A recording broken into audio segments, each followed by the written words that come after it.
Macho John Madden Juanito in Acamal, Mexico. This bridge goes over 307, the Carretera, from the beach down there to the pueblo over there where I live these days.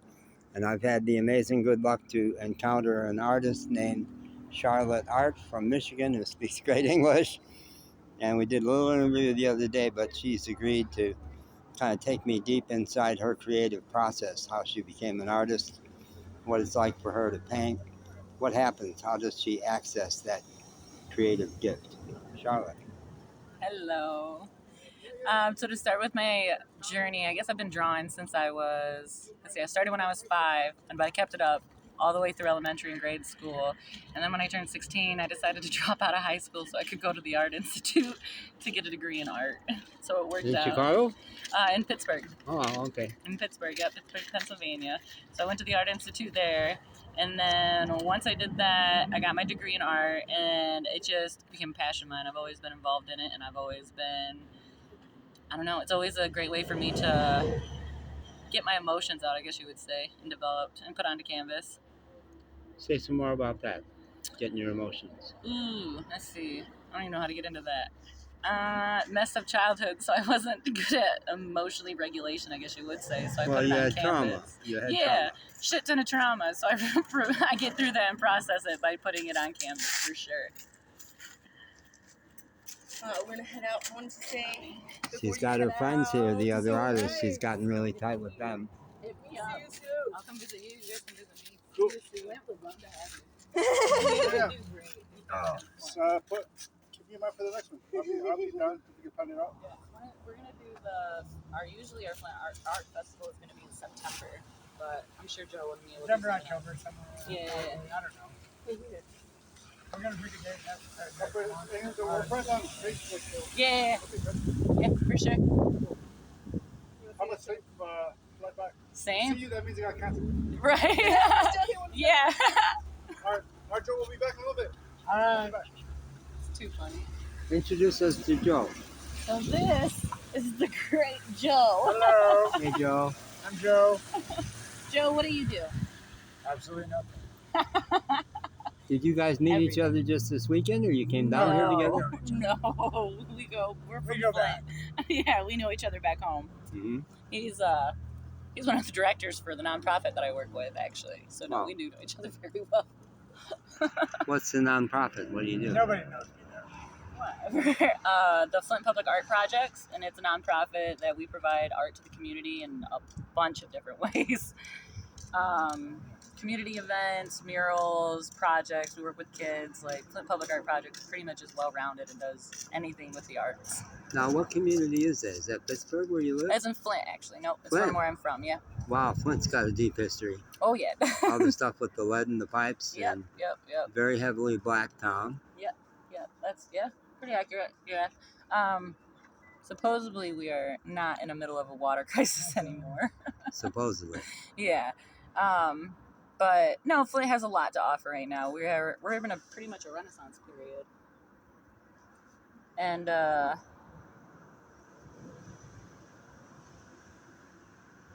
yes. Yeah. Perfect. She's responded to that meeting, but I'm gonna call you in on the meeting. Please. Is that illustration for a book? No, For the mural? or something else. Okay.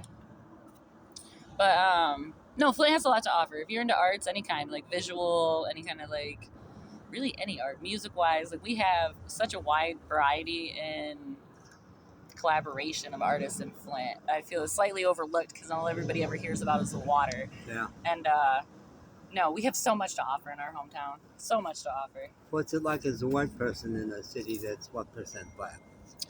Majority black, right?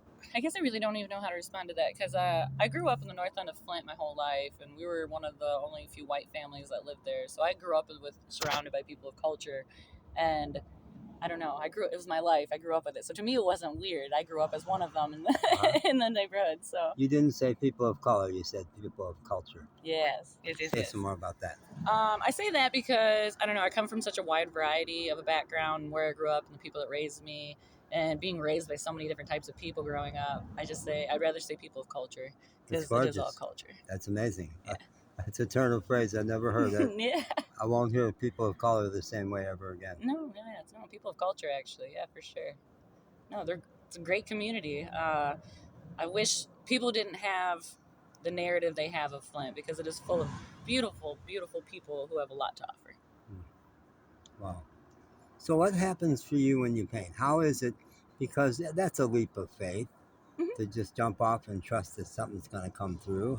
Yeah. Say some more about that.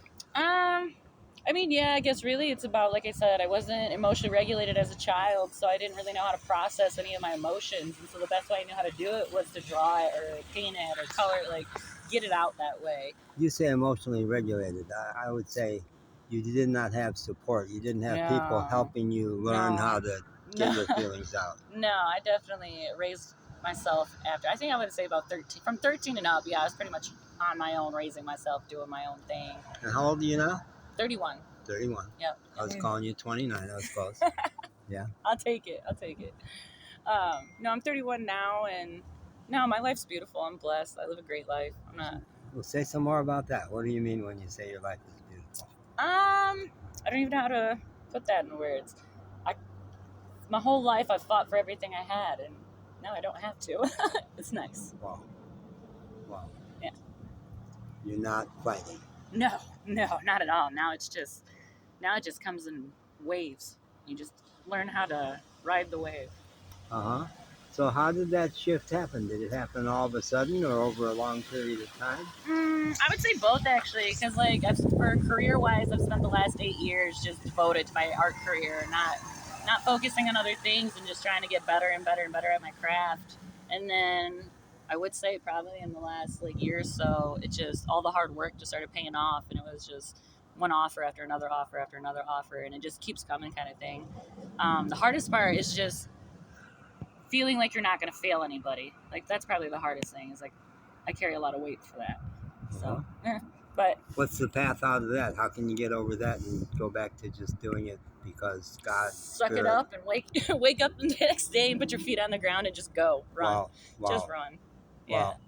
I interviewed a guy in Cozumel named Andrew Zenius with an X, who's a world famous artist, and he talked about lots of artists out there just paint and then expect something to happen. I wake up every day and go to work. Yeah. I think, that's a huge part is putting yourself out there. Like they think that just because you create something that, the world's going to look at it and be like, yay, you're great. No, there's so much work that comes with being an artist. Like we are consistently putting ourselves out there and we're consistently being told no on things, and we're always changing to adjust to the times and what's going on and all the cultures and things going on in the world. So yeah, you have to adjust on your toes very quickly all the time. So you're adjusting to stuff out there. Are you also adjusting to changes that are happening inside of you? Oh yeah, you have to. Yeah, if you don't take the time to take self-care and find out who you are as a person to grow, you'll never grow, and then you're stuck in a stalemate of nothingness. And that's when people usually with depression and all that shit comes in. Like that's your brain telling you to get up and fucking move. If you get a depression like that, like that's your character of your brain saying we need to change who we are. And I'm not going to sit here and say I've never had depression or sadness. Like, yeah, I'm riddled with it, actually. Pain. I choose to wake up every day, though, and not focus on it. Depression is a psychiatric term. Exactly, pain. Yeah, it's pain, yeah. And I just choose every day to, instead of just laying in it and being sad and miserable, fucking turned it into a superpower and just put colors everywhere. That's why I color in bright colors all the time with black outlines, is because, like, I came from a world of black and darkness, but I see in color, so that's why I do it. You gave your turtles amazingly blue eyes. Yeah. That's one of my favorite colors, probably because of the ocean. Like, I'm very much so a water person. I was raised in Michigan, so I've always been surrounded by water. But water's very calming to me. Like, it calms me down a lot. So you'll see most of my references have water in it somewhere or another. Say some more. You said you have to learn who you are. Say some more about who you are. Ooh, God, that's so hard to do, actually. I don't know. I don't even know how to do that. I don't know. I'm consistently changing and growing all the time. The same person that you would have met 2 years ago isn't who I am today. So it's really not easy for me to put myself in a box, I guess you would say. I'm all over. Some days I'm loud. Some days I'm quiet. Some days I'm happy as hell. Some days I'm sad as fuck, and I don't even know why. Grieving. Yeah. Yeah, There's that's a real lot to thing. grieve about in the world. It is. Yeah, definitely.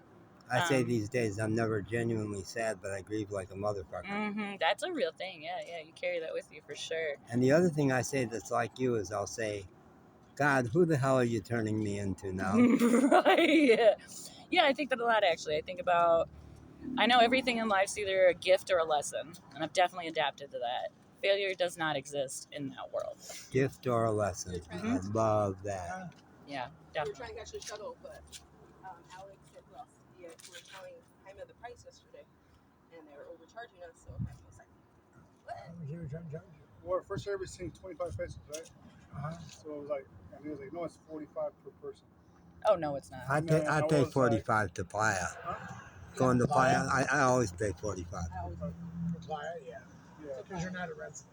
That's what it was. I didn't know that. Yeah. And then I had to think about it. A minute later, all right, we'll do it. He's like, no, you can't come. Yeah, no, it's because you're not a resident. Oh, that's what it is? Yeah. There's a resident price and Okay. Cherish I was price. going based off of that. I was going based off what he told me. So It's like, yeah, I had to they're think about it. We thought about it for about a minute, and I was like, all right, we'll do the ride. And he was like, not the one. He pretty much like, fuck you guys. Like, you can't ride. All right, I don't want your money. There'll be more. There's one every 5 minutes. Yeah, so I'm saying we're just gonna wait it out. And we'll do the next one. We'll do the 45, no problem. But the thing is, like, I was expecting like every song to be 25. Yeah, no, it's they get discounts. Got you. That's how they travel. Understandable. So we're paying the tourist price. He should have been straight up. Like, price of the turista. 45. All right, cool. Which You is do not have much. to be careful in Playa. I had the cab driver when I said, how much is it going to be? He said, how much do you have? Really? Empty your pockets. Ooh, It's going to rain again. Yeah, oh, sorry. it is. Excuse us. Okay, good luck. Bye-bye. That's our other famous artist from LA. Say something. Give us your names. What are your names? My name is Jaime Zacarias, a.k.a. Germs from LA. All right. Give me Great. 1 second here. I gotta go handle something real quick. Okay, I'll I'm be going to right wrap back, this. okay? Yeah. That was Charlotte Art from Michigan.